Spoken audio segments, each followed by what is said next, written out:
조금 전 김승희 보건복지부 장관이 사퇴를 발표했습니다. 또 민주당은 오늘 국회의장을 단독으로 선출하겠다고 예고해서 여야의 막판 협상 결과가 주목되고 있는데요.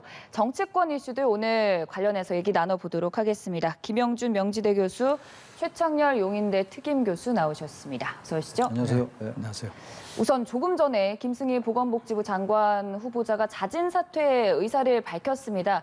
그럴 것이라고 얘기는 많이 나왔지만 일단 오늘 공개적으로 밝힌 거거든요. 청문회 통해서 여러 가지의 사례가 있어요. 네. 그 어떤 경우는 청문회를 통과하고 장관 임명한 다음에 사퇴한 적도 있고요. 그리고 지금처럼 이제 자진 사퇴하는 경우가 있고 또 하나는 이제 지명 철회라는 게 있어요. 그러니까 대통령이 이제 지명을 철회하는데 이건 자진 사퇴는 아주 어떤 면에서 보면은 굉장히 그 상식적인 거고 그리고 국민의 여론과 부합한다고 볼 수밖에 없는데요. 청문회로 시작해서 청문회로 끝난다는 조사 청문회만이 아니라 그 인준 청문회는 미국에서도 굉장히 보편화되어 있는데요. 네. 거기도 중간에 자진 사퇴하는 경우가 굉장히 많습니다. 그러니까 이제 그 쉽게 표현해서 이제 검증에서 걸리지는 않았지만 다른 면에서 이제 문제가 발생이 되면 자연스럽게 자진 사퇴하거든요. 예를 들어서 네. 법무부 장관 후보자가 불법 체류자를 가정부로 썼어요. 그게 딱 나오니까 그 다음날 바로 사퇴를 했어요. 근데 이런 식으로 또 하나의 이제 정형화된 하나의 패턴으로 갈 수밖에 없어요. 검증에서 거르지 못한 것이 드러나면 지금 김승희 후보자 같은 경우는 중앙선거관리위원회가 네. 수사 의뢰를 했으니까 버티기가 저는 어려울 거고 좀 늦은 감은 있지만 그래도 빨리 매듭이 됐다는 면에서 좀 다행이라고 생각을 합니다. 늦은 감은 있지만 잘한 것이다라고 일단 네네. 평가를 해주셨는데요. 국회의원 할 때 그 정치자금법 네. 위반 혐의로 이제 선관위가 검찰에 수사 의뢰를 한 상황이고 앞서 말씀하셨습니다만 청문회 갈 수가 없는 거죠. 청문회라는 거는 사실은 우리나라 청문회는 여러 가지 개인적인 도덕적인 그런 흠결을 많이 얘기합니다만 본래 청문회는 이제 그러한 것들이 다 어느 정도 이제 정제된 후보가 가서 정책이나 이제 여러 가지 이제 현안이나 쟁점을 가지고 가는 게 맞는 건데 지금 이런 상황이 나왔으니까 당연히 이제 사퇴하는 게 맞죠. 지난번에 정호영 후보자가 굉장히 오래 끌었잖아요. 오래 끌다가 이제 보건복지부 장관 후보자예요. 네. 결국 이제 자진 사퇴했는데 그런 우를 범하지 않은 건 다행입니다. 여론이 굉장히 안 좋았고 또 권선호 원내대표조차도 여권 내에서 자진 사퇴를 이미 얘기를 했어요. 그게 다 당연한데 이제 박순애 후보자가 어떨지 모르겠어요. 박순애 네. 교육부 장관, 교육부총리 후보자도 지금 여러 흠결이 나오고 있는데 아마 이제 박순애 후보자까지 사퇴하면 상당히 부담이 클 겁니다. 지금 이제 지난번에 여성 장관의 비율이 너무 낮다라고 해서 윤석열 대통령이 이제 여성 내정자를 이렇게 했던 거였단 말이에요. 일단 보건복지부 장관 후보자는 이제 철회를 됐고 자진 사퇴했고 박순애 후보자에도 지금 여론이 좋지 않은 것 같아요 지금. 그래서 일단은 두고 봐야지 알겠는데 인사 문제가 지금 계속 이제 여러 가지 이따 지지율 얘기 나오겠습니다만. 네. 그중에 여러 가지 원인 중에서 인사 문제가 지금 윤 대통령의 발목을 잡고 있는 그런 측면이 굉장히 강하거든요. 그래서 앞으로 이제 보건복지부 장관 후보자도 누굴 내정할지 이것도 굉장히 큰 고민거리입니다. 어쨌든 간에 이건 늦지 않게 잘 사퇴했다고 생각합니다. 네. 일단 지지율은 조금 뒤에 더 네. 자세히 얘기를 나눠보도록 하고요. 사실 오늘 자진 사퇴를 발표하기 이전에 윤석열 대통령이 출근길에 한 말을 보면 능력적인 면에서는 후보자가 전 정부와 비교할 바가 아니다.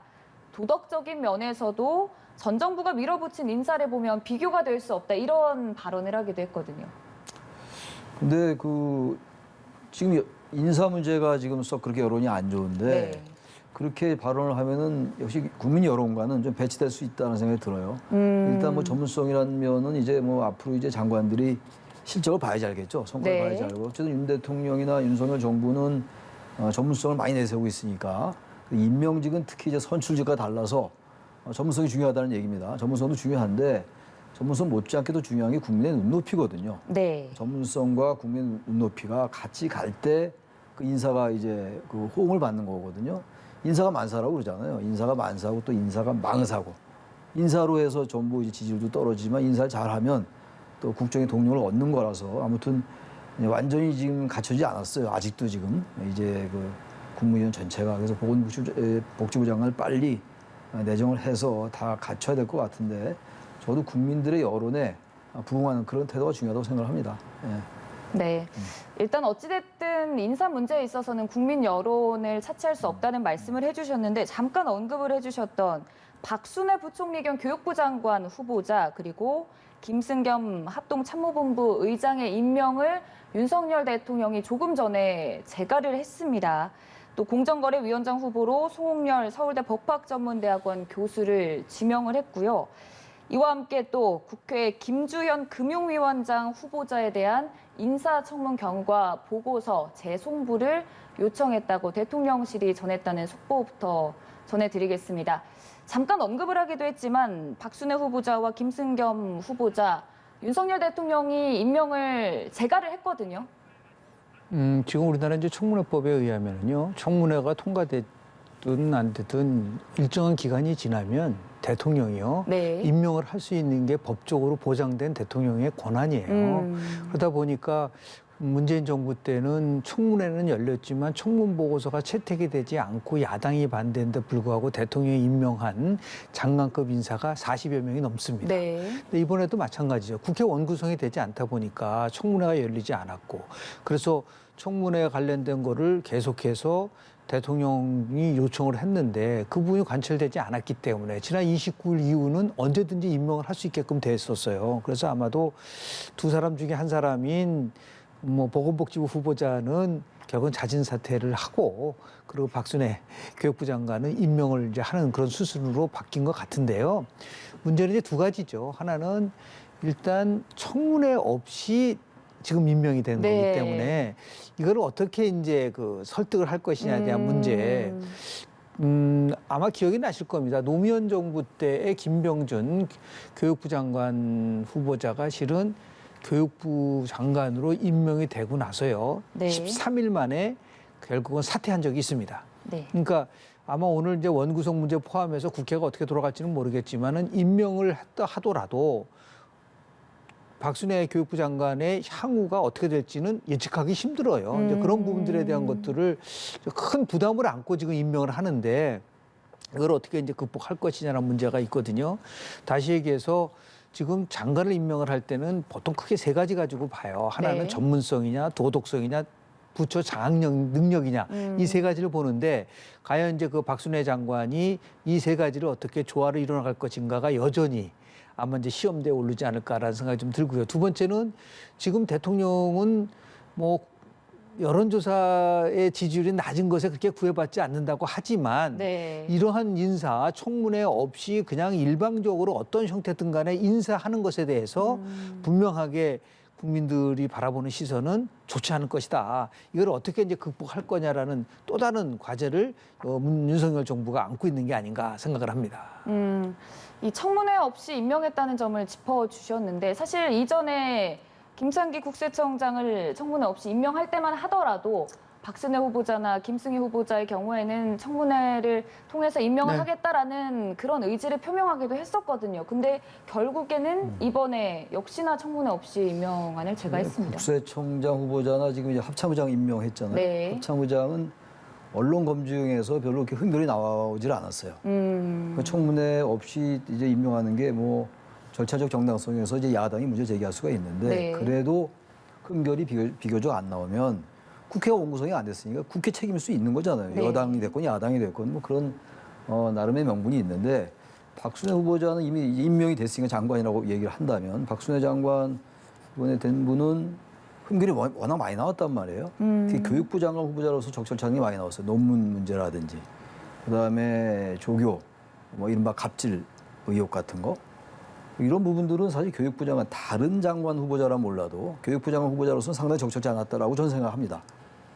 예를 들어서 같은 흠결, 같은 문제라도 법무부 장관 후보자로 되면은 굉장히 문제가 될 수 있는데 다른 장관 후보자 같은 경우는 문제가 되더라도 좀 이제 양해될 수 있는 이런 게 있듯이 이 교육부 장관 후보자도 마찬가지인데 어쨌든 임명이 됐기 때문에 지금 그걸 제가 아까 말씀드린 그 사이에 임명이 되는지 모르겠는데 제가 아까 박순애 장관 후보자도 상당히 곤혹스러운 거다라는 취지로 말씀드렸는데 임명이 됐다고 네. 말씀했단 말이에요. 그래서 여론이 어떻게 반영할까? 저는 여론이 굉장히 안 좋을 것 같아요. 지금 두 여성 장관 후보자에 대해서 여론이 굉장히 안 좋았고 김승희 장관 후보자가 이제 사퇴를 했습니다만 박순애 후보자도 못지않게 여론이 안 좋았거든요. 그래서 이제 윤 대통령도 일단 청문회 없이 물론 아무 때나 임명할 수 있는 상황까지 됐습니다만 청문회 없이 임명하지 않을 거다라는 그런 말씀을 했는데 임명을 했단 말이에요.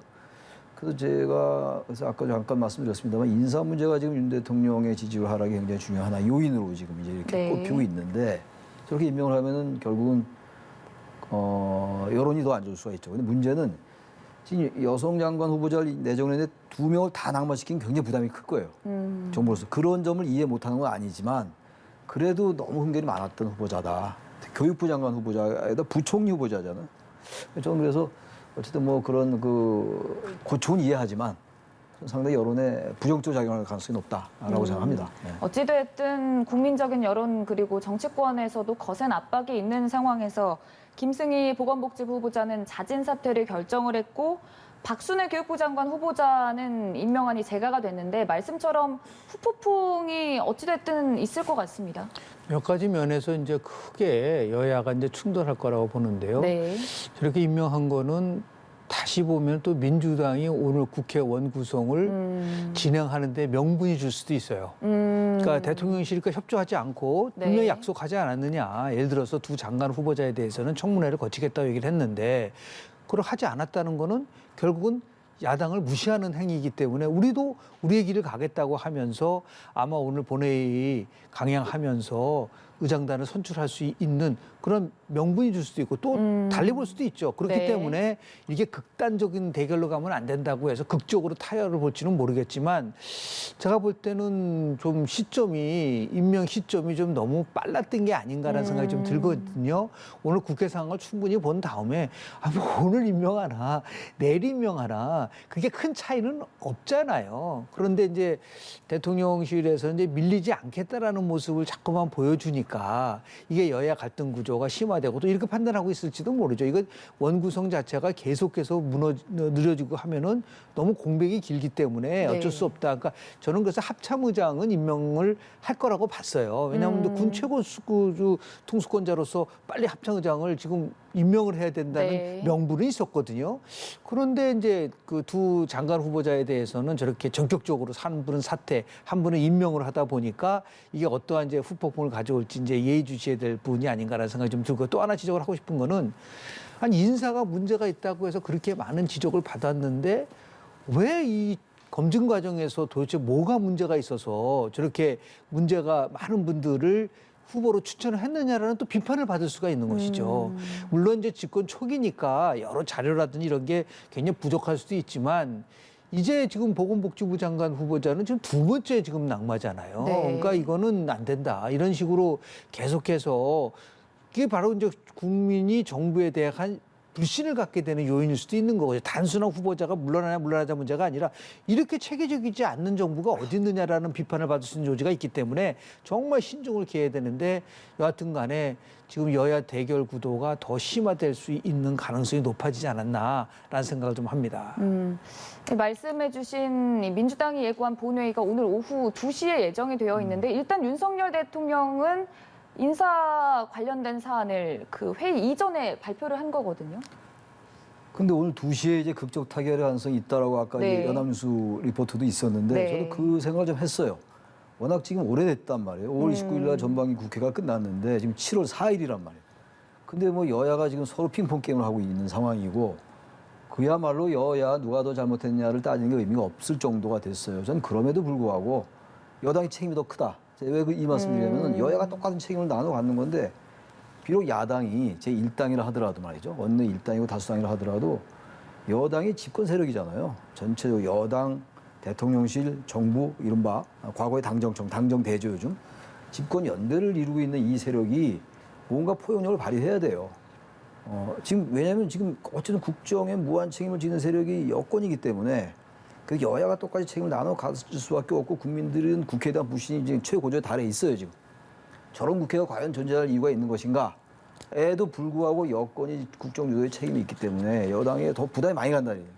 근데 지금 이제 2시에 그래도 국정 타결을 할 수 있다. 여야가 다 부담을 갖고 있으니까. 네. 근데 우리 김 교수님 말씀처럼 지금 임명을 해버렸어요. 네. 지금 몇 시입니까? 지금 12시 반이니까 1시간 반 전에. 네. 제가 볼 때 극적 타결에 대해서 저는 조금 좀 방점을 찍었었는데 저는 가능성 거의 없는 것 같아요. 야당으로서 저렇게 박순애 후보자를 임명했는데 야당이 타결에 합의할 수 있는 그런 명분이 없었다고. 정치를 저렇게 하면 안 될 것 같아요. 임명을 하더라도 물론 이제 제가 아까도 말씀드렸다시피 이제 윤석열 정부로서는 굉장히 곤혹스러워요 지금. 네. 지금 빨리 임명을 해야 되는데 일을 해야 될 거 아니에요. 윤석열 대통령 말씀 따라. 근데 저렇게 자꾸만 국회가 책임을 못 지고 원구성이 안 되니까 청문회조차도 못 하니까 네. 국회의 책임이 엄청 커요. 그래도 어쨌든 간에 그 지금 임명된 교육부총리가 흠결이 많이 나왔기 때문에 합참의장 임명한 것에 대해서는 별로 이렇게 야당이 뭐라고 안 그럴 겁니다. 아마. 똑같이 청문회 없이 임명했다 하더라도. 네. 그 차이가 큰 거예요. 그런데 임명을 해버리면은 야당에게 명분이 생긴 거죠. 전 지금으로 봐서 제가 아까 여기 들어오기 전까지 그래도 극적 타결 가능성이 있다고 봤는데 전 거의 없어졌다고 생각합니다. 네. 참 시기적으로 이후- 조금 빨랐어요. 조금. 아. 이미 임명했습니다만 지금 얘기할 소용이 없는 거지만 좀 네. 빨랐다. 두 분 모두 이 인사에 관한 시기적인 부분이 조금 이르다는 측면에서 말씀을 해주셨는데 사실 윤석열 대통령 입장에서 인사 문제 하면 항상 빠지지 않는 문제가 최근 들어서 지지율입니다. 여론조사 결과를 조금 살펴보도록 할 텐데요. 먼저 갤럽 조사 확인해 보도록 하겠습니다. 대통령 직무 수행 평가 6월 첫째 주부터 다섯째 주까지 보면 사실 넷째 주까지는 긍정평가와 부정평가 사이에서 차이가 10%포인트 정도 났었는데 5주째 들어서 거의 비슷한 상황이 됐고요. 또 리얼미터 조사도 살펴보도록 하면 긍정평가가 44.4%, 부정평가가 50.2% 데드크로스 국면에 접어들었습니다. 인사 문제가 사실 지지율을 윤석열 대통령이 신경 쓰지 않는다라고 말은 하긴 했지만 이 부분을 고려하지 않을 수도 없었을 것 같다는 생각도 들거든요. 이번 여론조사 추이를 보면은 이제 기존에 있었던 네. 거와 크게 세 가지 면에서 의아스럽다는 말씀을 좀 드립니다. 첫 번째는 대통령 새 정부 출범한 지 지금 50일밖에 안 됐는데 네. 이 데드크로스라는 것이 나온다는 거는 전례가 없는 부분이거든요. 네. 그러니까 그런 게 참 좀 다른 부분이고 두 번째는 통상 대통령이 외교 활동을 하고 돌아오면은 지지율이 굉장히 높아져요. 그 박근혜 대통령 때도 그렇고 이제 문재인 대통령 때도 그렇고. 근데 지금 나토 정상회의라서 우리나라 대통령으로서 처음으로 네. 다자 외교를 했는데 그런데 불구하고 지지율이 떨어졌다라는 거가 참 의아하다라는 거가 있고요. 또 세 번째는 보통 이제 우리가 국민들이 결집하는 효과라고 하는데 그게 뭐냐면 위기에 처했을 때, 그러니까 코로나 사태가 터지면 오히려 그게 정부에 대한 지지가 떨어지는 게 아니라 오히려 높아지는 경우가 네. 있었어요. 왜냐하면 위기를 빨리 극복을 하자. 지금 우리 퍼펙트 스톰이라고 하는 지금 복합 위기 상황이기 때문에 정부에 힘을 실어줘야겠다라는 생각이 드는데 오히려 그게 좀 떨어지고 있다라고 하는 이 세 가지 이유가 참 전례가 다른데 그럼 이유가 뭘까를 가지고 네. 봐야 되는데 저는 인사 문제도 물론 중요하겠지만 제일 중요한 거는 국민들이 굉장히 지금 불안해하는구나. 아까 제가 말씀드린 경제 문제. 그러니까 새 정부가 들어오면은 새로움에 대한 기대감 때문에 지지를 해주는데 이게 지금 계속해서 미국발 경제 침체가 나오고 주가는 떨어지고 있고 환율은 올라가고 특히 제가 조사를 해보니까 리얼미터 조사 오늘 걸 보니까 30대에서의 낙차가 굉장히 커요. 근데 이 30대는 지난 대통령 선거 때 윤석열 후보가 이재명 후보가 더 많이 얻었었던 계층이란 말이에요. 네. 그런데 굉장히 떨어지고 중도층 떨어지고 그리고 자영업자조차도 굉장히 지금 떨어지고 있습니다. 그러니까 이것을 관통하고 있는 거는 역시 이제 금리가 있으면 올라가면서 나의 삶과 직접적으로 영향을 주는 데 있어서 이거를 문제를 해결되지 않는다는 불안감 때문에 결국은 지지율이 하락하는 거기다가 지금 이제 인사 문제가 결국은 딱 결합이 되면서 지금 나쁜 방향으로 가고 있는 부분들이 좀 있어요. 물론 이제 여론조사라는 거는 현재의 스냅사진에 불과하지만 이걸 방치해서는 안 된다. 왜냐하면 여전히 국회는 야당이 의석을 차지하고 있지 않습니까? 네. 그런 상황 속에서 이게 좀 앞으로 계속해서 물가는 지금 어쩌면 6% 이상대 올라가고 있고 그리고 지금 무역 적자가 얼마나 지금 커지고 있습니까? 이 불안감들을 여하튼간에 대통령이 해결하려고 한다면은 이렇게 일방적으로 인사 문제를 포함해서 하는 것이 아니라 야당 당 대표도 만나고 초대해서요. 그리고 나토 정상회담에서 만났었던 중요한 정보를 야당한테도 주고 이렇게 해서 문제를 풀어가야지만이 위기를 극복할 수 있지 않을까라는 생각을 해서요. 지지율이 떨어지는 것에 상관없단 말이 아니라 지지율이 떨어지는 아까 이 출범 초기에 이렇게 떨어지는 데 대해서 상당한 위기감을 가지고 이 문제를 풀어나가야 됐다. 그런 생각이 좀 합니다. 이 국정 초기에 이렇게 데드크로스가 이례적으로 나타나는 것에 대해서 국민들이 그만큼 많이 불안해한다는 방증이라는 말씀을 해주셨는데 이번 여론조사 결과 어떻게 분석하셨나요? 그 대통령의 언어도 저는 썩 적절치 않다고 생각하는 게 지지율이 떨어지는데 별 의미가 없다? 지지율이라는 게 국정 동력에 국정을 운영하는데 동력이 되는 거거든요. 네. 그건 대통령의 말씀은 이게 지지율에 일희일비할 필요 없다. 우리가 또 잘하면 올라간다. 맞는 말씀이에요. 네. 지지율이 워낙 요즘에 유권자들이 우리 국민들이 민감한 현안이나 이슈에 대단히 탄력적이에요. 굉장히 유연하단 말이에요. 굉장히 빨리 바뀌거든요. 그러니까 그거 지지율이 올라가고 데드크로스 아니라 데드크로스 더한 게 오더라도 잘만 하면 금방 올라갑니다. 근데 어쨌든 간에 지금 국민들이 현 정부가 못하고 있다라고 지금 얘기를 하고 있는 거란 말이에요. 근데 이걸 별 의미 없다라고 얘기하면은 약간 오만하게 비칠 수가 있다고요. 그러니까 이게 지금 국민들이 이제 여러 정권에 대한 평가가 여러 가지 있는데 하나의 그 애티튜드란 말을 많이 하잖아요. 태도. 어떤 사안이나 현안을 바라보는 태도를 어떻게 바라보고 있는 것인가가 굉장히 중요하다고. 지난 대선 때도 많이 나왔던 얘기예요. 네. 저 대통령 그러면 지지율이 떨어지고 지금 추세가 좀 안 좋은 게 분명하잖아요. 지금 여론조사는 하나의 과학이니까. 그게 ARS에 따라 다르고 면접에 따라 다르다 하더라도 전화 면접에 의한 조사에 따라 다르다 하더라도 추세 분명히 나타나는 거 아니에요. 지금. 데드크로스가 연이어 2번 나타나고 다른 여론조사에서도 한두 번 있었다고 제가 기억하는데 이건 절대 가벼이 보아놓은 사안이 아니에요. 근데 이걸 별 의미 없다고 얘기하면은 국민들이 뭐라 그러든 우리 마이로 간다라고 해석할 수가 있는 여지가 있다 이런 얘기예요. 그건 좋은 태도가 아니죠.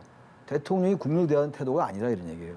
그러니까 그러한 부분 단순하게 경제가 나쁜 것도 굉장히 큰 환경적 요인이 외생적 변수가 되겠습니다만 기본적으로 그러한 부분이 자꾸만 쌓이고 누적되다 보면 인사 문제도 마찬가지고 아까 제가 박승희 후보자 김순애 장관 후보자 이제 임명한 거에 대해서 약간 비판적으로 말씀드렸는데 그런 게 자꾸 누적되면 어떤 느낌이 드냐면 현 정부가 국민들의 의사와는 좀 생각 없이 무관하게 자꾸 하는 게 아니냐 일방통행식 국정 운영 아니냐 이런 생각이 더 쌓일 수 있어요. 그러면 지금 가뜩이나 경제가 하루 아침에 좋아지지 않을 거 아니에요. 구조적인 문제이기 때문에 물가 상승하고 유가 높고 말이죠. 금리 높고 환율 높고 이게 윤석열 정부만의 잘못이 아니란 말이에요. 근데 이게 하루아침에 안 풀릴 텐데 가뜩이나 이렇게 국내 정치 게다가 당내 갈등도 지금 만만치 않은데 네. 뭘로 점수를 얻습니까? 점수를 뭘로 얻으면 지지율 안 올라가면 국정 동력을 어디서 확보해요? 만약 40% 지금 중반대인데 지금 윤석열 대통령이 얻은 지지율이 48.6%인가 그렇잖아요. 대선 때. 그거보다 안 나온다고요. 상당히 심각하게 바라봐야죠. 그러니까 이렇게 별 의미 없다라는 말씀을 아무리 이해한다 하더라도 그렇게 얘기할 게 아니고 심각하게 받아들이고 있다. 뭔가 지금 우리 정부가 내부에 혼선도 있고 그러니까 잘 들여다보겠다. 이렇게 말씀을 하셔야지. 이걸 별 의미 없다 그러면 갔더니 오늘 이제 교육부 장관까지 임명했는데 네. 과연 게다가 원구성은 안 되고 있고 야당도 책임이 크다 하더라도 제가 국정 운영을 무한 책임지는 건 결국 여건이거든요. 그래서 과거에도 문재인 정부를 비판했던 거였거든요. 같은 논리로 윤 정부가 이렇게 하면 이건 또 권력 내부에서도 혼선이 많이 있잖아요 지금. 이건 빨리 지금 그야말로 진단을 해서 왜 50일밖에 안 됐는데 과거 역대 정부에 안 나타났던 데드크로스가 자주 나타나느냐. 그 데드크로스가 일상화되면 그건 진짜 어려워진다고요. 그런 부분을 이 정부가 빨리 인식할 필요가 있다라고 생각을 합니다. 참 두 분 말씀 들어보면 이 여론조사 등에 있어서 인사 문제에 관련된 후폭풍이 계속 일어날 것으로 보이는데 일단 이번에 박순애 부총리 겸 교육부 장관 후보자에 대해서 대통령실은 부정적인 여론이 있긴 하지만 여성 인재 중용의 원칙을 지켰다 이렇게 발표를 하면서 윤석열 대통령이 임명 제가를 했거든요. 이제 대통령이 이제 판단에 의해서 그 결정이 됐다 하더라도 아마도 이제 그 성과를 좀 봐라. 아마 이제 여성으로서 특히 이제 교육부가 여러 가지 일이 많지만 처음에 이제 그 박순애 후보 이제 장관이 됐죠. 네. 장관에 대해서 평가 중에서 교육과 관련돼서 전문성이 있느냐 가지고 얘기를 했지만 그래도 이제 박 장관이 공공기관에 대한 개혁에 대한 평가라 등등에서 역할을 많이 했었어요 그동안. 근데 그거를 이제 높이 이제 평가를 했기 때문에 근데 이제 교육이라는 게 행정만이 아니라 아직 굉장히 여러 가지 일이 있기 때문에 그걸 어떻게 이제 원만하게 잘 끌고 갈 것이냐에 대한 부분들이 있는 것이죠. 근데 제일 이제 걱정스러운 거는 뭐냐면 결국은 이게 임명이 됐다 하더라도 야당이 그냥 쉽게 넘어가지 않을 거예요. 아마 원구성이 되고 나면은 계속해서 네. 이제 흠집이 아니라 이제 공격을 할 가능성이 굉장히 높은데 이것을 어떻게 이제 방어할 수 있을 것이냐라는 문제가 나오는 거고요. 그 대통령은 이제 오로지 국민을만 위해서 일을 하겠다라고 했는데 이게 굉장히 좋은 말이죠. 근데 국민만을 위해서 일을 하려고 하면은 뭔가 받쳐주는 게 있어야 되잖아요. 그러니까 이제 결국 뭐냐면 그게 바로 지지율이 높고 국민들에 대한 나름대로 기대감이 높으면 정말 국민을 위해서 일할 때 나름대로 성과를 낼 수 있지만 국민들이 외면을 받고 있으면 국민을 위해서 일을 하고 싶어도 못하는 경우가 나올 수가 있죠. 그래서 일단 이제 임명이 된 장관이나 또 합참의장 같은 경우는 여하튼 현안에 대한 문제들이 굉장히 많이 쌓여 있기 때문에 북한과의 관계 문제를 포함해서 이제 교육개혁 등 포함해서 할 일들이 굉장히 많지 않습니까? 네. 공공개혁이라든지 아니면 지금 우리 노동개혁이라든지 그중에 하나가 교육개혁이거든요. 이 교육개혁과 관련돼서 정말 능력을 보여줄 필요가 있지 않을까라는 생각을 좀 합니다. 어찌됐든 근본적으로 두 분 모두 국회 원구성의 필요성을 계속해서 시사를 해주셨는데 일단 오후 2시에 민주당이 예고한 본회의 시점 이전에 이렇게 윤석열 대통령이 인사를 발표를 하면서 앞서서 좀 합의에 이르기도 더 악영향을 줄 것이다라고 했습니다. 극적으로 타결할 가능성은 없을까요, 여야가? 글쎄요, 저는 아까도 말씀드렸습니다만 저는 가능성을 배제하지 않았는데 네. 내심 워낙 부담이 크니까 국회가 저런 국회가 왜 존재해야 되냐라는 국민들의 그 질타가 당연히 많기 때문에 근데 그 지금 장관을 임명했기 때문에 그것도 이제 내일 임명한 거하고 이제 원구성에 대해서 지금 막판 타결을 한번 보겠다는 거 아니에요? 어제 실패했고 말이죠, 주말에. 그래서 저렇게 임명하면 야당이 어떤 뭐 타결을 하고 싶어도 명분이 없어지잖아요. 네. 정치라는 게 기본적으로 결과도 중요합니다만 절차, 과정, 명분 이런 건 대단히 중요한 겁니다, 역시. 근데 명분을 왜 저렇게 야당에게 지금 야당은 또 법사위원장 양보했는데 왜 국민의힘이 안 받으냐라고 지금 하고 있단 말이죠. 사개특위 이런 거 왜 구성 안 하느냐 하고 있는데 거기에 대해서 약간의 서로 이제 주고받는 게 있단 말이에요. 이제 국민의힘은 사개특위 받아들이더라도 권한쟁의 심판 그거 끝난 다음에 하자라든지 사개특위를 뭐 여야 동수로 해서 위원장 국민의힘이 하자든지 서로 이제 조건을 이제 맞춰볼 수 있는 상황까지 왔다고요, 이제. 네. 그래서 이따 2시 전에 의총 열리고 뭔가 마지막에 타결이 나오지 않을까. 그 국회의장을 단독으로 선출하는 건 굉장히 부담이 커요. 김진표 후보자도 마찬가지예요. 민주당에. 그럼 국회의장으로서 굉장히 치욕적일 수 있죠. 단독 선출이 된다는 게 국회의 수장인데 입법의 수장 아니에요. 당적을 이탈하는 건데. 그래서 상당한 전 타결 가능성이 있다고 봤는데 지금 이렇게 되면 좀 그래도 타결이 됐으면 좋겠습니다만 당연히 다들 네. 원하는 거고 전 타결될 가능성이 상대적으로 낮아지지 않았을까. 그런 뭐 전망을 해요. 근데 제 전망이 좀 틀렸으면 좋겠습니다만. 네. 그렇다면 민주당이 국회의장을 단독으로 선출할 가능성이 뭐 지금은 하든 안 더 하든 저희 그 의회 과정을 연구하는 연구자 입장에서 봤을 때 꼭 네. 지적을 하고 싶은 얘기는 뭐냐면 원구성이 어떻게 거래의 대상이 될 수 있나요? 이거는 자동적으로 원구성이 돼야 되는 거죠. 아직 나쁜 선례를 계속 만들고 있다. 두 번째는 지금 이제 거래를 하면서 작년에 합의한 내용을 파기하는 것처럼 보이고 있지 않습니까? 네. 그 작년에 법사위원장은 예를 들어 야당한테 준다라고 얘기를 하면서 그때 서로 합의한 것 중에 하나가 뭐냐면 그렇다고 하면서 이제 법사위에 예를 들어서 기능을 좀 역할을 좀 바꾸자. 그러니까 자꾸 수정이라든지 이런 부분들 그거는 예를 들어서 협상의 대상이 될 수 있지만 지금 작년에 합의할 당시에 사개특위에 대한 얘기가 나왔었나요? 전혀 없었잖아요. 그걸 다시 끌고 와가지고 협상의 조건으로 내세운다는 거는 제가 볼 때는 그건 잘못된 정치라고 보는 거죠. 그래서 우리가 기본으로 돌아가서 약속한 대로 합의한 대로 예를 들어서 뭐 빨리 이제 원구성을 하기 이전에 의장단을 선출하고 법사위원장을 주고 하면서 법사위를 어떻게 운영할 것이냐에 대한 부분을 가지고서 협상을 했었으면 훨씬 난데 받아들이기 어려운 조건을 계속 내세우면서요. 그 사개특위 관련한 데서도 지금 헌법적인 소원을 지금 내고 있는 상태인데 그 네. 결과가 안 나오는데 받아들이면은 검수완박에 대한 모든 거를 정당성을 인정해버리는 상황이 돼버리니까 여당도 받기 어려운 상황. 그러니까 서로 받기 어려운 걸 가지고 조건으로 내세운 다음에 원구성 협상을 한다는 것은 한마디로 국민을 무시하는 거죠. 자기네들끼리만 정치하겠다는 거예요. 자기네들의 위한 것만 하다 보니까 국민들이 결국은 저런 국회가 뭐가 필요하냐. 그리고 그동안 이렇게 원구성 안 되고 나서 전혀 활동도 안 했는데 세비는 꼬박꼬박 받아가잖아요. 무노동 무임금 원칙이 지켜져야 되는 거 아닌가요? 그러나 지금 비판의 여지가 굉장히 많기 때문에 이번에도 윤석열 대통령이 바로 이렇게 임명을 강행했다 하더라도 저는 그거는 조건 없이 발로 원구성을 해야 된다.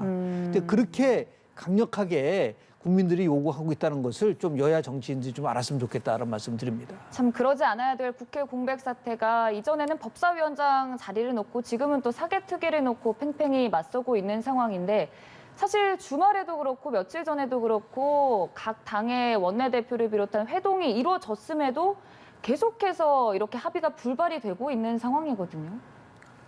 제가 수백 번을 얘기를 해도 우리 네. 국회는 뭐 자신들의 길만 가는 마이웨이 정당들이고 좀 다른 말씀드리면은 전형적인 정치 계급들이에요. 정치 계급들. 정치 계급이라는 단어가 어떤 국민들의 이익이나 민생보다는 말들은 그렇게 하죠. 말들은 그렇게 하는데 자신들의 당파적이고 정파적이고 파벌적 이해가 앞서는 거예요. 공천 받아가지고 당선돼야 되는 것이고 그게 워낙 강해요. 그게 의원들이 뭐 당연히 이제 그렇게 할 수밖에 없는 상황이지만 그런 과정 속에서 공천을 받아 당선되고 공천을 받는 것도 중요하지만 그 공천을 받기 위해서 어느 계파에 줄을 서야 되느냐 이런 것도 굉장히 강한 거예요. 그러니까 당내 여야 할 거 없이 강경한 목소리에 힘을 실어야 다음 공천이 유리해지는. 그 계파에 편성하지 않으면 다음 공천이 불리해지는. 이 구조가 깔려 있어요. 제가 항상 주장하는 겁니다. 근데 그건 겉으로 드러나지 않죠. 여러 가지 말들은 합니다만 과연 이분들이 정말 이렇게 국정에 대해서 고민을 하는 거냐. 아니, 세상에 앞서도 말씀하셨지만 국회 원구성을 가지고 이렇게 하는 나라가 어디 있어요. 그 대학 교수가 개강하면은 개강할 거예요, 안 할 거예요? 좀 비유가 안 맞는지 모르겠는데 강의할 거예요, 안 할 거예요? 따지는 거 똑같잖아요. 국회의원, 교수는 강의해야죠. 연구해야 되는 것이고. 국회의원들은 의정활동 해야 되는 거예요. 물론 문호동 무임금 얘기를 하면은 우리가 국회 의정활동 아니라도 할 일이 많다. 그건 자기들 일이죠. 자신들의 일이죠. 국민들이 뭐 바라보는 국회의원은 세비 주고 이런 이유는 국민을 위해서 일할 때 의미가 있는 거거든요. 그러니까 지금 그래놓고 원구성을 저렇게 저러고 있으니 여당 의원들 나와서 전부 자신들이 잘했다 그러고요. 야당 의원이나 전현직 정당인들은 전부터 자신들이 잘했다 그러고 얘기해요. 둘 다 말이 안 되는 얘기들이거든요. 그래서 저는 이 차제에 맨날 하는 얘기입니다만 원구성을 하나에게 제도화 시켜야 돼요. 무조건 열릴 수밖에 없게. 왜 지금 정기국회 딱 열리잖아요, 일단. 9월 네. 2일 날 열리지는 거 아닙니까? 왜 그렇게 못하냐 이런 얘기예요. 세상에 어느 나라 국회가 그래 국회를 열어놓은 국회의원 배지 달고 앉아가지고 국회 들어가냐 안 해가지고 이런 나라가 어디 있어요? 그럼 다른 얘기가 나왔는데 이거 이러면 안 된다는 거예요. 뭐 어떻게 열리긴 열리겠죠. 뭐 2년 내내 이러진 않을 거 아니겠어요. 하긴 하겠습니다만 얼마나 국민들을 가볍게 보는 거냐 이런 얘기입니다. 다음 이제 당장 이제 큰 선거가 없으니까 심판받을 일이 별로 없는 거예요. 또 다 1년 지나면 다 잊어버리고 그러니까 다른 이슈가 나오고 그걸 너무 믿는 것 같아요. 이런 일이면 안 되는 거죠. 그래서 빨리 오늘 뭐 타결이 되기 전 쉽지 않아 보이긴 하는데 오늘 아니더라도 오늘 내일 빨리 타결을 지어야죠. 언제까지 이러고 있을 겁니까? 참 우선적으로 민생을 살피면 좋겠습니다만 일단 지금 여야 모두 팽팽히 맞서는 상황에서 이제는 잠깐 언급을 해주셨던 사개특위 문제가 뇌관이 된 상황이고 이걸 그러면 어떻게 풀어나가면 좋을까요? 일단은 의회라는 거는 이제 동등한 자격을 가진 사람들이 모여서 사회 네. 구성력이 있는 결정을 하는 회의체예요. 그러니까 사전에 모든 거를 다 조건을 내놓고 결정을 한 다음에 들어가는 게 아니라 일단은 빨리 구성을 하고 그 안에서 나름대로 저걸 해야죠. 대화도 하고 토론도 하고 그렇게 하는 게 맞는 것이죠. 그렇지 않고 이 사전에 벌써 의원들, 법사위원들이 지금 누군지도 모르는 상황인데 뭐 사회특위를 어떻게 구성할 것이냐를 가지고 얘기한다는 거는 정말 말이 안 되는 얘기인 거잖아요. 주체가 없는데도 원내대표들이 모여가지고 마음대로 할 수 있다? 제가 그래서 동등한 자격을 가진 사람들이 사회 구성력이 있는 결정을 하는 회의체라고 한다면 그걸 왜 원내대표들이 마음대로 앉아가지고 사개특위 마음대로 할 수 있나요? 법사위가 구성이 되면 그 법사위에서 앞으로 어떻게 할 것이냐를 논의하면 되는 거죠. 그 조건이 안 맞춰지면 구성하지 안 하겠다라는 거는 결국은 한마디로 정치권들이 자신의 기득권을 강화하려고 하는 이유이기 때문에 지금 대한민국 국회의원들에게는 국민이 없다. 오로지 자기네 당파적 이익만 있기 때문에 이제 그런 현상들이기 때문에요. 이 문제를 해결하기 위해서 정말 바뀌어야 되는데 오죽하면 화가 나면 이제 국회의원 임기를 4년으로 아니 2년으로 좀 줄여버려야겠다. 빨리빨리 그냥 교체시켜버려야 된다. 미국의 하원 임기가 2년으로 돼 있거든요. 물론 상원은 6년이지만 왜 2년으로 했겠어요? 판단을 해가지고 잘못했다고 빨리빨리 교체시켜버려야 되는 것이 오히려 국민을 위한 것이죠. 그러한 저항을 받을 수 있다는 것을 꼭 명심을 해서 결국은 참 정치인은 안 된다 하더라도 정치가 무엇을 위한 정치인지를 좀 고민해보는 그러니까 가장 큰 화가 나는 게 뭐냐면요. 대통령 국정운영 지지와도 연관이 있지만 정권이 교체됐는데 정치는 하나도 바뀐 게 없는 거예요. 과거랑 다른 게 뭐가 있죠? 그러니까 국민들이 체감하는 새로움이 없어요.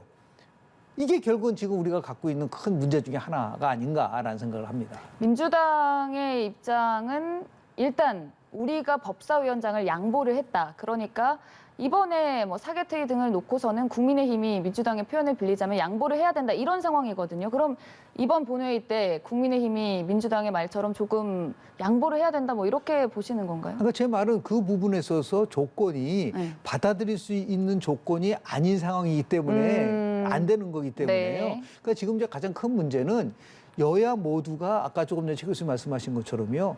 지금 선거는 2024년도니까 제일 큰 거는 또 꼭 당권 경쟁을 앞두고 있기 때문에 민주당에서는 호락호락 넘어가지 않고 강하게 해야지만이 된다라고 오히려 그래서 지금 97세대를 포함해서 새롭게 새로운 정치를 얘기하는 민주당의 젊은 의원들이 원구성하라고 요구를 해야 돼요. 우리 당이 바뀌어야 된다. 그렇지 않으면은 국민들로부터 버림받을 수 있다. 그런 목소리가 훨씬 많이 나와줘야 하는데도 불구하고 말로는 비대위고 말로는 혁신한다고 하면서 국회 과정은 그대로 딱 힘을 가지고서 움직이려고 하니까 이게 무슨 새 정치냐, 이게 무슨 혁신이냐고 비판받을 수 있는 거거든요. 지금 여당도 마찬가지죠. 이렇게 중대한 사항을 앞두고 지금 뭐 예를 들어서 당대표에 대해서 윤리해서 징계를 하느냐 안 하느냐 가지고서 이 갈등을 벌이고 있기 때문에 이게 지금 정치가 완전히 몰락하고 있다. 빨리 정치를 정상화시키기 위해서라도 국회에서 원구성을 할 수 있는 지혜를 모아야 되지 않을까라는 생각을 합니다. 두 분 말씀을 다 들어보면 이번 국회 원구성의 공백도 그 내막에는 각 당별로의 이 세력 다툼도 다 숨어 있다는 말씀을 해주셨는데 사실 민주당의 전당대회가 얼마 남지 않은 상황에서 박지원 전 비대위원장이 당권을 잡겠다고 선언을 했지만 결국 우상호 비대위원장이 안 된다라고 못을 박았거든요. 박지원 전 비대위원장은 뭐 팬덤 정치 비판을 하고 네. 친문 정치도 비판했어요. 뭐 잘한 비판이라고 봐요. 맞는 진단이라고 보는데 박지원 전 비대위원장이 그럼에도 불구하고 그리고 많은 기여를 했죠. 민주당에 젊은 유권자, 젊은 세대도 많이 끌어들이고 그랬는데 그럼에도 불구하고 조금 혼선이 있었어요. 말에. 팬덤 정치인 비판하면서도 이재명 의원을 비판을 안 하고 또 지난번 대선 때는 또 지방선거 때 송영길 후보가 서울시장 나오는 건 또 지지하고 뭐 이런 식의 좀 오락가락하는 그런 행보가 좀 있었습니다. 그래서 박지원 전 비대위원장이 뭔가 당내에서는 각자들의 이해관계에 따라서 비판하고 이러는 거지만 일반 국민 일반으로 볼 때는 박지원 전 비대위원장의 신선함에도 불구하고 네. 뭔가 어쨌든 국민들에게 어떤 확고한 정체성을 심어주지 못했다. 만약에 확고한 정체성을 심어줬으면 이번 같은 경우에 6개월 당비를 안 냈기 때문에 못 나온다는 거 아니에요? 그건 당무회의 의결 따라서 할 수 있는 거거든요. 그건 하나의 뭐 원칙이니까 지켜야 되는 겁니다만 그건 명분이거든요. 정말 박지원 전 비대위원장이 국민들에게 뭔가 강력하게 각인시켰다면 20대 여성으로서 나올 수 있었을 겁니다. 이 전당대회. 근데 뭐 안 되는 거잖아요. 지금 좌절됐는데 박지원 전 비대위원장이 그러면서 이재명 뭐 의원의 불출마까지도 얘기하고 나왔는데 그게 좀 왔다 갔다 해서 이해가 잘 안 가요. 그것도 어떤 논리적 일관성을 가지고 자꾸 얘기하는 것인지. 그래서 아무튼 박지원 전 비대위원장은 민주당에 상당히 신선한 바람을 불러일으켰음에도 불구하고 그만큼 여러 지지를 얻는 데 실패했다고 저는 생각합니다. 아니 박지원 위원장이 나온 것에 대해서 고마워해야 되는 거 아니에요? 그렇게 따지면 김동연 의원 같은 경우는 지난번에 예를 들어서 경기도지사 경선에 왜 참여할 수 있었죠? 6개월도 안 됐는데 그 앞뒤가 안 맞는 거예요.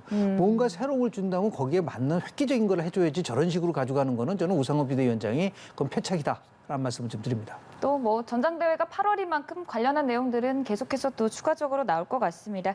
지금까지 김영준 명지대 교수, 최창렬 용인대 특임 교수와 함께했습니다. 고맙습니다. 네, 감사합니다.